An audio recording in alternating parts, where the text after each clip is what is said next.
saya Wisnu Dwi Prasetyo, NIM I0419097. Suryanto I0419092. Dias nomor Fahri Nugroho NIM 04200042. Dan saya Sekar Gading Happy Apsari NIM I0419090. Assalamualaikum warahmatullahi wabarakatuh. Di sini kami dari kelompok 7 akan mempresentasikan mengenai Time Domain Analysis and Design of Control System. Nah, di sini kami beranggotakan 4 anggota, yaitu ada saya Sekar Gading Happy Apsari, lalu ada Suryanto, lalu ada Wisnu Dwi Prasetyo, lalu ada Dias Damara Fahri Nugroho. Nah, yang pertama saya akan membahas mengenai subbab 10.7, yaitu mengenai stability analysis. Nah, jadi kita perlu memperhatikan bahwa sistem itu harus stabil untuk sistem closed loop. Nah, selanjutnya itu stability analysis in the complex plane. Nah, jadi untuk mengetahui bahwa sistem closed loop itu stabil atau enggak, kita bisa mengetahuinya dengan menentukan lokasi kutub closed loop pada bidang S. Nah, lalu sistem akan dikatakan stabil jika semua kutub berada di sebelah kiri sumbu JW. Nah, maka setiap respons transien akan mencapai kesetimbangannya. Nah, tapi stabilitas sistem ini tidak akan dipengaruhi oleh input dan juga fungsi penggerak pada sistemnya. Nah, tapi kedua hal itu hanya dapat berkontribusi pada sistem yang sudah stabil. Nah, lalu ada sistem yang dikatakan tidak stabil, yaitu jika salah satu atau lebih dari kutub itu berada di S-plane bagian setengah kanan. Nah, karena akan menimbulkan mode dominan seiring dengan bertambahnya waktu. Nah, lalu jika power pada sistem yang tidak stabil itu dihidupkan, maka output dari sistem akan meningkat. Nah, jika tidak terjadi saturasi atau tidak kita hentikan sistemnya, maka sistem tersebut dapat rusak karena respon fisiknya itu tidak dapat meningkat tanpa batas. Nah, lalu stabilitas absolut dari sistem higher order itu dapat diperiksa dengan kriteria stabilitas root. Nah, di sini kita akan membahas mengenai kriteria root stabilitas lebih dalam. Nah, di sini kita bisa kita lihat bahwa terdapat fungsi transfer dari sistem closed loop dengan A itu konstan, B juga konstan, dan M kurang dari sama dengan N. Nah, lalu untuk menentukan stabilitas sistem loop tertutup, kita memerlukan akar persamaan karakteristik atau persamaan karakteristiknya itu merupakan penyebut persamaan sebelumnya. Yaitu kalau di sini penyebutnya yaitu A0 S pangkat N plus A1 S pangkat N minus 1 dan seterusnya. Nah, pada root stability criterion ini memungkinkan untuk menentukan jumlah kutub closed loop yang terletak pada bidang S tengah kanan tanpa kita harus memfaktorkan polinomialnya. Nah, kriteria ini hanya dapat berlaku untuk polinomial dengan jumlah suku berhingga. Nah, kemudian kriteria stabilitas root ini jika kita terapkan pada sistem kontrol, maka kita akan mendapatkan informasi mengenai stabilitas absolut pada sistem ini. Nah, di sini ada langkah-langkah untuk mengetahui kriteria stabilitas rootnya. Yang pertama, kita harus menulis persamaan polinomialnya dengan asumsi bahwa AN itu tidak sama dengan 0. Nah, lalu koefisien pada persamaan tersebut harus bernilai positif. Nah, tapi kalau misalkan ada yang bernilai negatif atau semuanya bernilai negatif, maka kita harus mempositifkan bilangan tersebut dengan mengalihkan minus 1 kepada dua ruasnya. Nah, langkah selanjutnya itu jika semua koefisien sudah kita pastikan positif, maka kita harus menyusun koefisien polinomial tersebut ke susunan kolom dan baris seperti berikut. Nah, di sini kan ada B, C, D, dan seterusnya. Nah, itu kita bisa mengikuti B, C, D, E, dan seterusnya itu dengan persamaan seperti berikut ini. Nah, lalu di sini saya memberikan satu contoh untuk kriteria stabilitas root.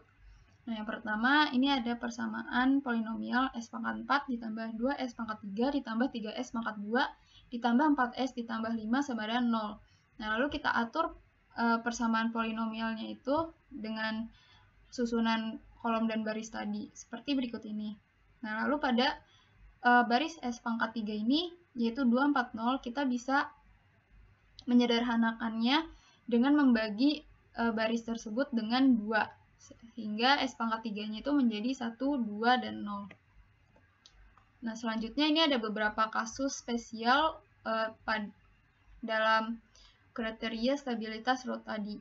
Nah, case yang pertama yaitu jika suku pada kolom pertama dari baris manapun itu bernilai 0. Nah, tetapi bilangan tersebut memiliki suku lanjutan yang tidak bernilai 0 atau tidak memiliki suku lanjutan. Nah, maka kita akan menganggap suku bilangan 0 tadi itu bernilai bilangan positif yang sangat kecil atau E. Nah, misalkan pada persamaan polinomial ini, jika kita susun koefisiennya, kita akan mendapatkan bilangan 0 bernilai 0 pada baris di S pangkat 1. Nah, di sini kita akan mengganti 0 ini menjadi E tadi, atau bilangan positif yang sangat kecil. Nah, tapi jika tanda koefisien di atas 0 itu sama dengan tanda di bawahnya, maka pada persamaan tersebut memiliki sepasang akar imajiner, atau 2 akar pada S sama dengan plus minus J. Nah, misalkan pada persamaan ini, kan di atas 0 itu bernilai positif, dan di bawah 0 itu juga bernilai positif.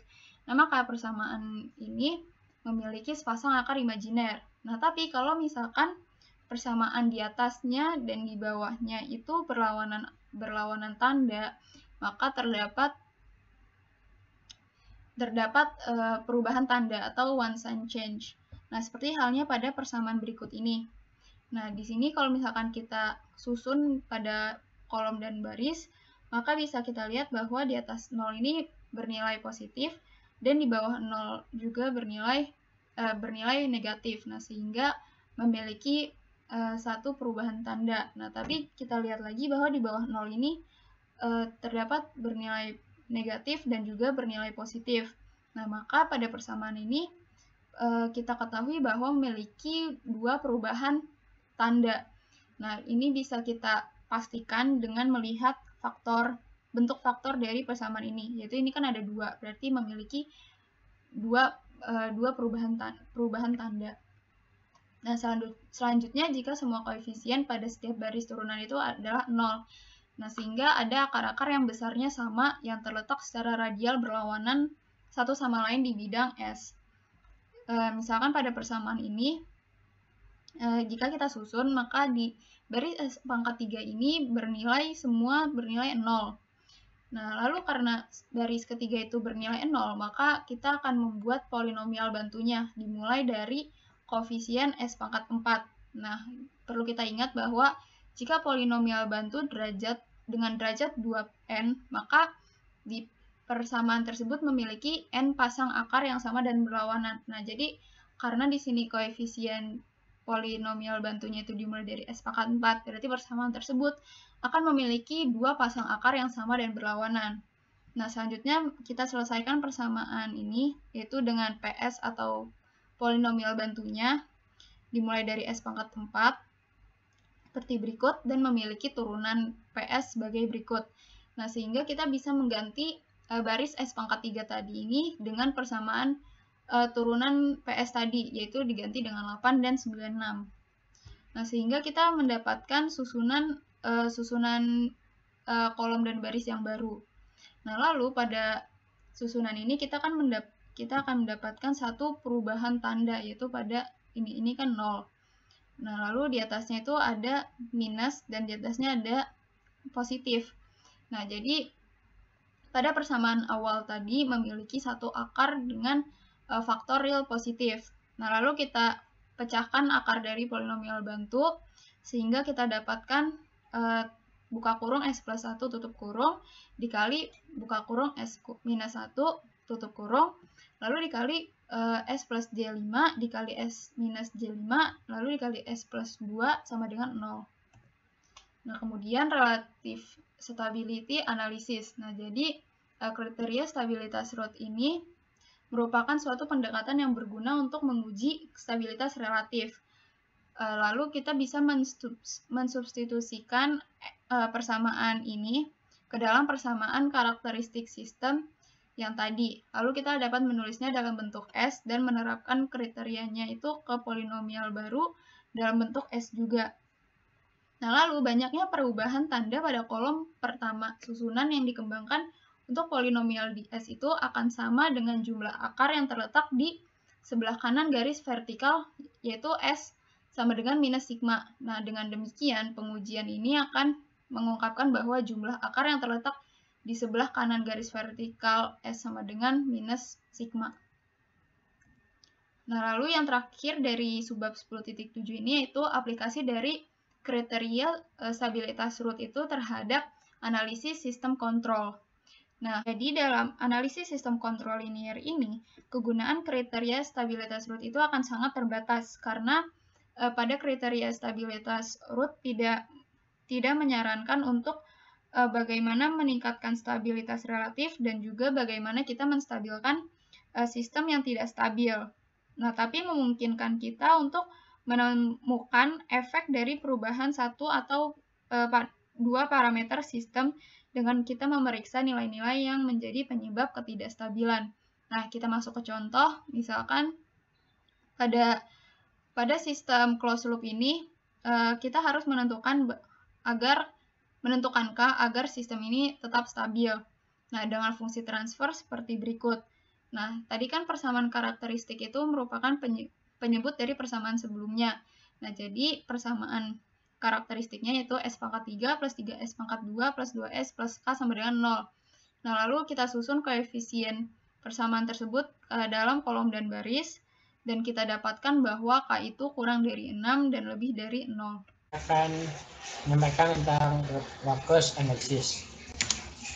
Nah, di sini root locus method atau metode root locus. Di balik idenya itu di sini adalah nilai S yang membuat fungsi transfer di sekitar loop itu nilainya sama dengan 1 ya, dan nilai ini itu harus memenuhi persamaan karakteristik dari suatu sistem. Dalam merancang sistem kontrol linear, di sini itu metode root locus terbukti cukup berguna karena menunjukkan cara di mana kutub pada loop terbuka dan harus dimodifikasi sehingga respon memenuhi spesifikasi kinerja sistem. Metode ini sangat cocok untuk mendapatkan hasil perkiraan dengan waktu yang cukup singkat. Kemudian ada angel dan magnitude condition. Di sini ada suatu block diagram dan di sini ada persamaannya di CS per RS. Di sini persamaan karakteristik dari suatu sistem ada di persamaan yang bawah. Seperti yang disampaikan tadi, nilai S-nya atau nilai di sini itu harus sama dengan 1. Jadi persamaan ini kita rubah bentuk seperti berikut.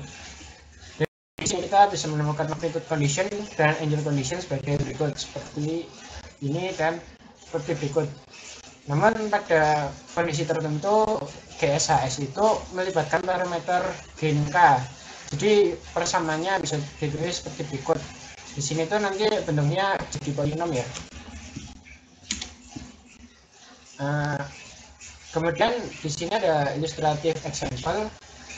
Di sini ada suatu block diagram di mana prosedur yang bisa dilakukan untuk membuat sketsa plot pada root locus itu seperti berikut. Yang pertama, tentukan plot loci pada sumber nyata. Kemudian yang kedua, kasih protes dari root loci.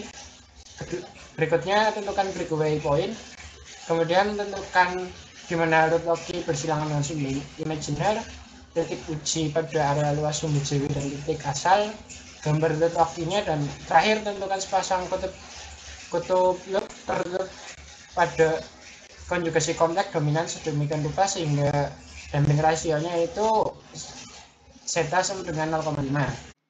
Nah, berikutnya adalah general rules of constructing root loci. Jadi pertama-tama kita memiliki persamaan karakteristik dan kontrol sistem sebagai berikut. 1 plus GS kali HS sama dengan 0. Terus kemudian susun kembali persamaannya menjadi 1 plus K buka tutup kurung K plus Z1 dikali S plus Z2 bla bla bla S plus Zm per S plus P1 kali S plus P2 bla bla bla S plus Pn sama dengan 0. maka parameter yang diinginkan muncul sebagai faktor perkalian. Diasumsikan bahwa parameter yaitu gen K di mana K lebih sama dengan 0. Pertama, mencari kutub dan 0 dari GS kali HS pada bidang S, cabang-cabang akar lokus mulai dari loop terbuka dan diakhiri pada zeros atau 0 terbatas atau 0 pada tak hingga. Temukan titik awal dan titik akhir dari akar lokus dan temukan juga jumlah akar lokus yang terpisah. Titik-titik pada lokus akar yang sesuai dengan K sama dengan 0 adalah kutub loop terbuka.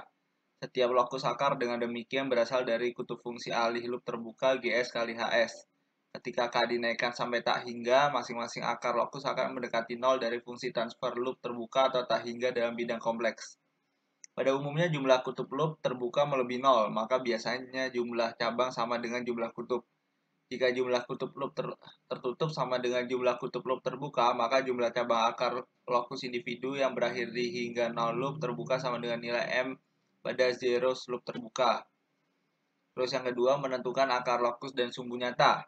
Akar lokus pada sumbu nyata ditentukan oleh kutub loop terbuka dan 0 terletak pada suhu konjugat kompleks kutub dan 0 dari fungsi alih. Loop terbuka tidak berpengaruh pada lokasi akar pada sumbu real, karena kontribusi sudut dari sepasang kutub kompleks konjugasi atau 0 adalah 360 derajat pada sumbu itu. Jika jumlah seluruhnya kutub nyata dan 0 nyata di sebelah kanan titik uji ganjil, maka titik itu terletak pada sebuah akar lokus dan komplementnya membentuk segmen-segmen yang berselang-seling sepanjang sumbu nyata. Terus yang ketiga adalah menentukan asimtot dari akar lokus. Jika titik uji S terletak jauh dari asal, maka sudut setiap besaran kompleks dapat dianggap sama. Satu loop terbuka 0 kemudian membatalkan efek dari satu kutub loop terbuka dan sebaliknya. Dikarenakan hal ini, akar lokus untuk nilai S yang sangat besar harus asimptotik untuk garis lurus pada sudutnya atau kemiringannya. Maka dapat dituliskan sebagai sudut asimptot sama dengan kurang lebih 180 derajat dikali 2K plus 1 per N min M dengan K sama dengan 0,1,2, bla bla bla, di mana N adalah number of finite poles of GSHS, sedangkan M itu number of finite zeros of GSHS. Di sini K sama dengan 0 sesuai dengan asimtot yang membuat sudut terkecil dengan sumbu sebenarnya, meskipun K diasumsikan sebagai jumlah nilai yang tak terbatas karena K meningkat sudut berulang dan jumlah asimtot yang berbeda adalah N min M. Perhatikan bahwa jika jumlah asimtot ganjil, maka salah satu asimtot adalah sumbu real negatif. Semua asimtot berpotongan pada sumbu nyata jika pembilang dan penyebut dari fungsi transfer loop terbuka diperluas. Hasil yaitu GS dikali HS sama dengan K buka tutup kurung S pangkat M ditambah buka tutup kurung Z1 ditambah Z2 plus bla bla bla plus ZM buka tutup kurung S pangkat M min 1 plus bla bla bla plus Z1 Z2 bla bla bla ZM per SN plus buka tutup kurung P1 plus P2 plus bla bla bla plus PN pangkat S Pak plus PN pangkat S dikali S pangkat N-1 plus bla bla bla plus P1 P2 plus PN. Jika titik uji terletak sangat jauh dari titik asal, maka membagi penyebut dengan pembilang menghasilkan persamaan berikut.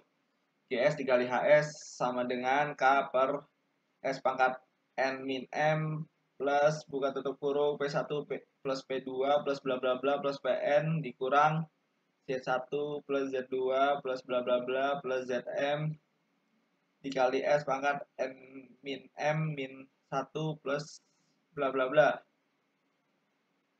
Nah, di sini akan menghasilkan GS dikali HS sama dengan min 1. Atau bisa juga dituliskan menjadi S pangkat N min M plus P1 plus P2 plus bla bla bla plus PN dikurang Z1 plus Z2 plus bla bla bla plus ZM dikali S pangkat N min M min 1 plus bla bla bla sama dengan min K.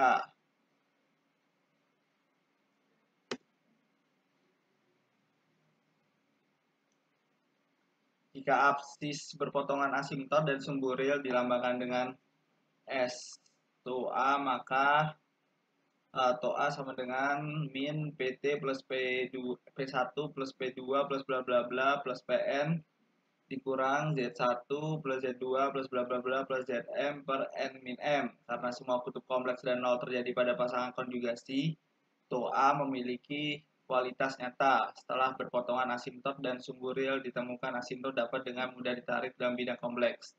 Harus diingat bahwa asimptot menunjukkan akar lokus untuk mutlak S lebih dari satu. Sebuah cabang akar lokus mungkin terletak pada satu sisi yang sesuai asimptot atau yang dapat melintasi asimptot yang sesuai dari satu sisi ke sisi lain. Terus menemukan titik breakaway dan break-in.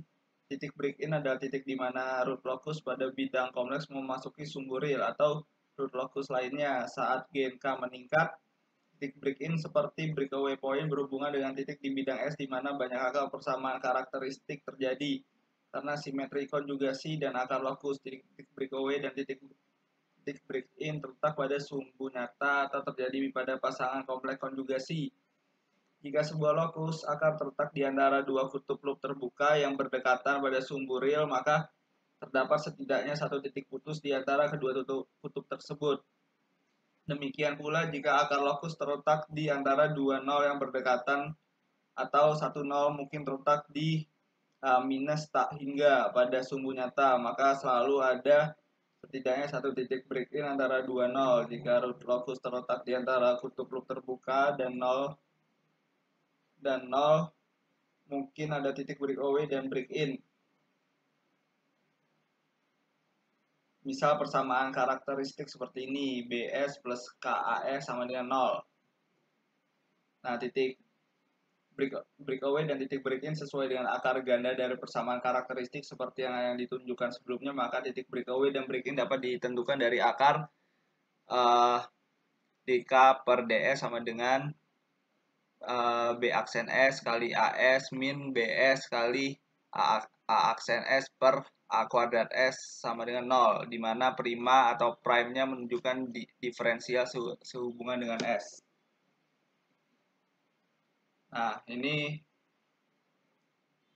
terus berikutnya adalah tentukan sudut keberangkatan atau departure angle of arrival dari root locus di depan sebuah kutub kompleks pada kompleks 0 untuk membuat sketsa lokus akar dengan akurasi yang masuk akal. Kita harus menemukan akar di dekat kutub kompleks dan 0. Terus tanda-tanda yang sesuai itu adalah sudut keberangkatan dari kutub kompleks sama dengan 180 derajat. Terus jumlah sudut vektor ke kutub kompleks yang bersangkutan dari kutub lain, jumlah sudut vektor yang bersangkutan dari 0. Sudut datang di kompleks 0 sama dengan 180 derajat. Terus berikutnya temukan titik-titik di mana root loci tidak memotong sumbu imaginary. Titik-titik di mana akar lokus berpotongan dengan sumbu JW dapat ditemukan dengan membiarkan S sama dengan JW dalam persamaan karakteristik, menyamakan bagian real dan bagian imajiner menjadi 0 dan menyelesaikan omega dan K. Nilai omega yang ditemukan memberikan frekuensi di mana akar lokus melintasi sumbu imajiner. Nilai K yang sesuai dengan setiap frekuensi persimpangan memberikan keuntungan pada titik persimpangan. Terus berikutnya mengambil serangkaian titik uji di lingkungan yang luas dari asal S. Berikutnya tentukan kutub loop tertutup.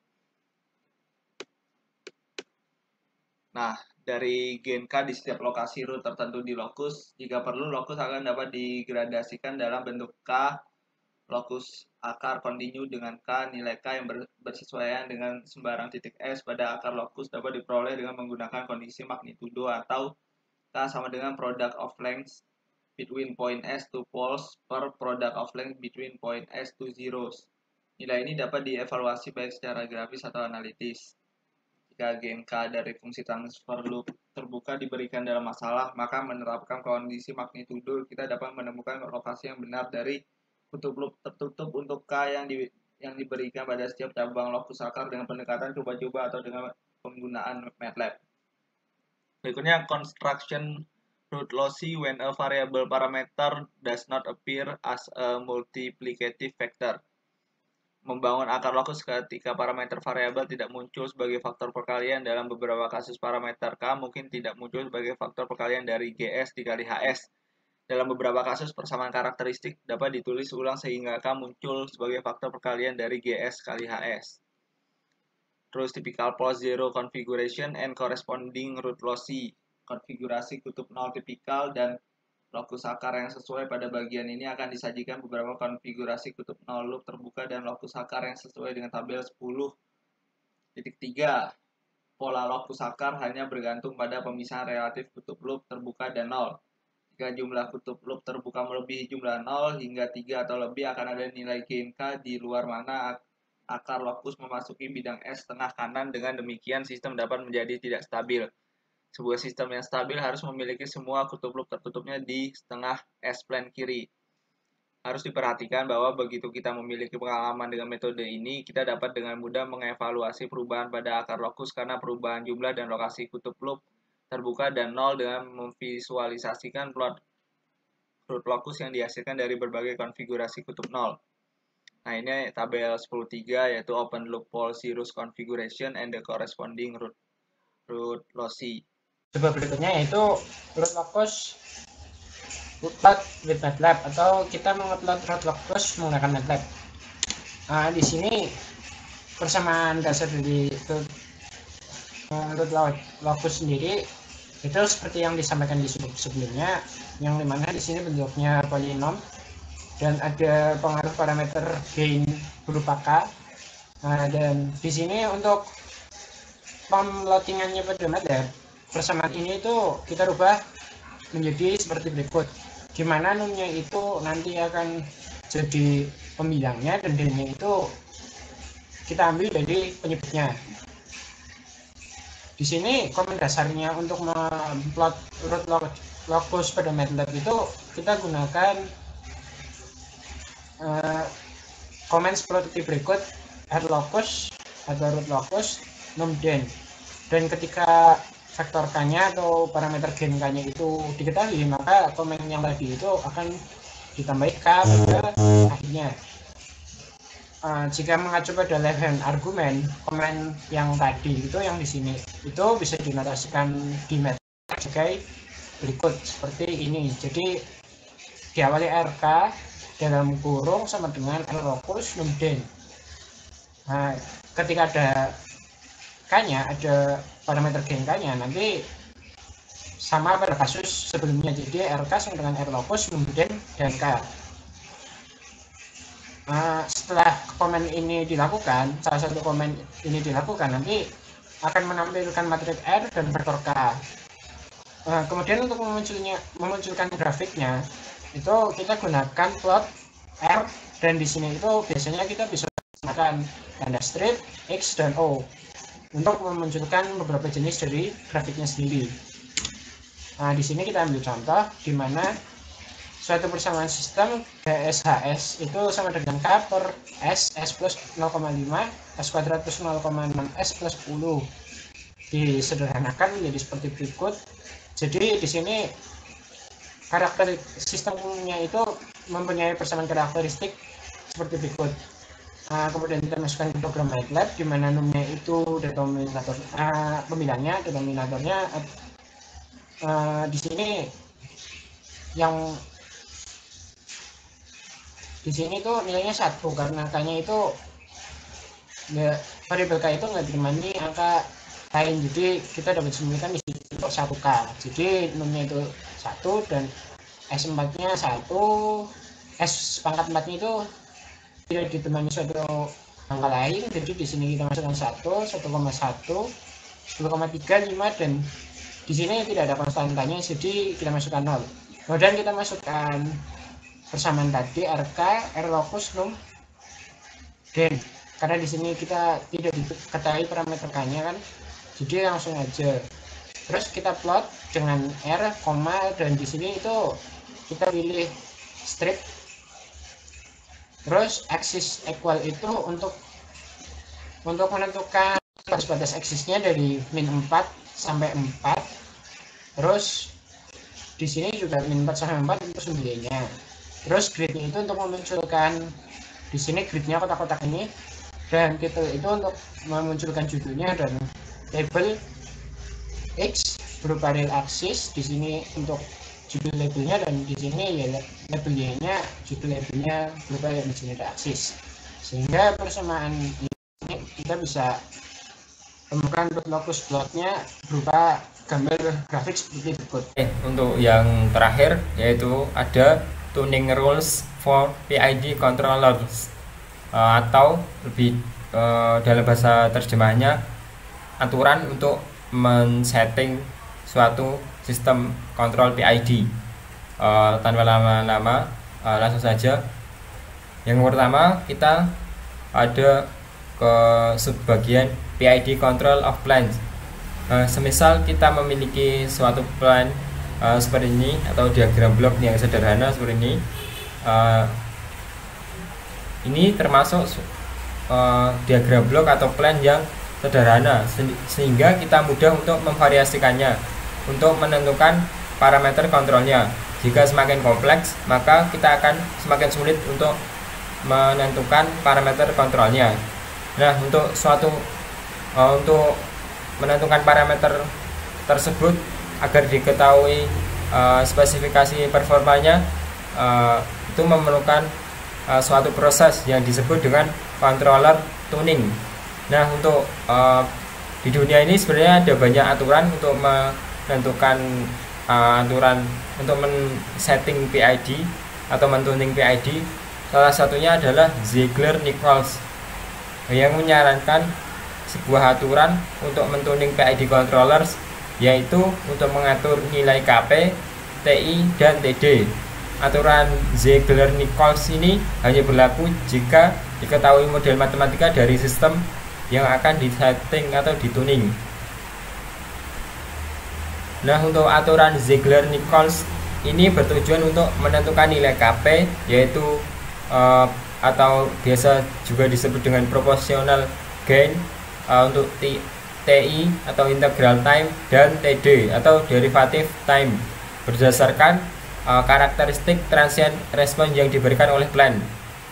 Nah, pada aturan Ziegler-Nichols ini ada dua macam metode untuk mencapai maksimum overshoot sebesar 25% seperti gambar ini, gambar yang saya tunjuk ini.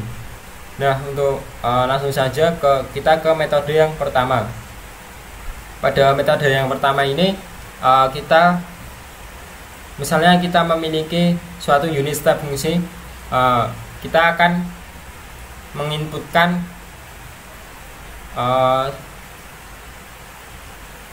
misal kita memiliki suatu plan. Nah, kita akan menginputkan suatu step fungsi ke dalam plan tersebut, sehingga nanti akan menghasilkan output seperti ini, yang awalnya grafiknya linear, maka akan menjadi semacam ada bentukan S-nya.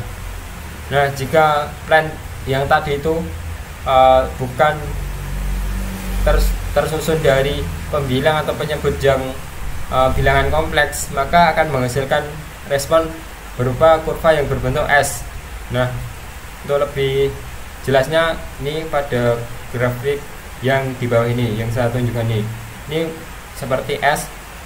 Apabila tidak membentuk kurva S, maka metode pertama ini tidak dapat digunakan atau tidak berlaku. Kurva S ini terdiri dari dua konstanta, yaitu L atau delay time dan T atau time constant. Kedua konstanta ini ditentukan melalui garis sumbu X, yaitu T atau time, dan garis sumbu Y, C fungsi waktu atau sama dengan K. Transfer fungsi dari CS dibagi dengan US mungkin dapat kita dekati dengan sistem order pertama, maka akan menghasilkan persamaan sebagai berikut: CS C dalam kurung S dibagi dengan U dalam kurung S sama dengan K eksponensial minus LS dibagi TS ditambah 1. Nah, untuk sedikit catatan untuk yang metode pertama, untuk perhitungannya kurang lebih uh, seperti ini. Dan ini untuk tabel memudahkan kita bila kita menggunakan metode pertama.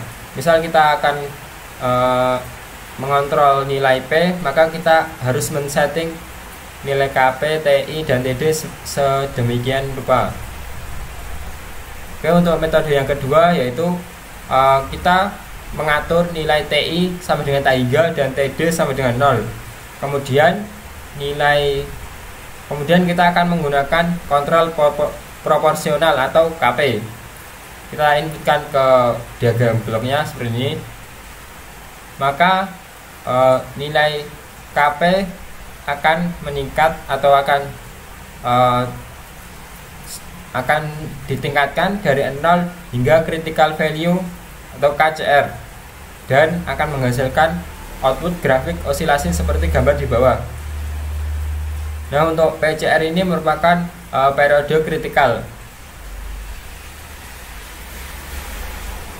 Jadi ini ada sedikit catatan juga untuk metode kedua, yang mana sama seperti yang metode pertama juga ada catatan. Ini untuk perhitungannya, dan ini untuk tabel. Misal kita akan mengontrol tentang P dan I, maka kita harus men-set nilai KP, TI, TD seperti yang ada di tabel berikut. Nah, untuk sedikit catatan di subbab yang ke-10 ini adalah sedikit komentar, mohon maaf. Sebenarnya tuning PID atau aturan tuning PID terus dikembangkan dari tahun ke tahun.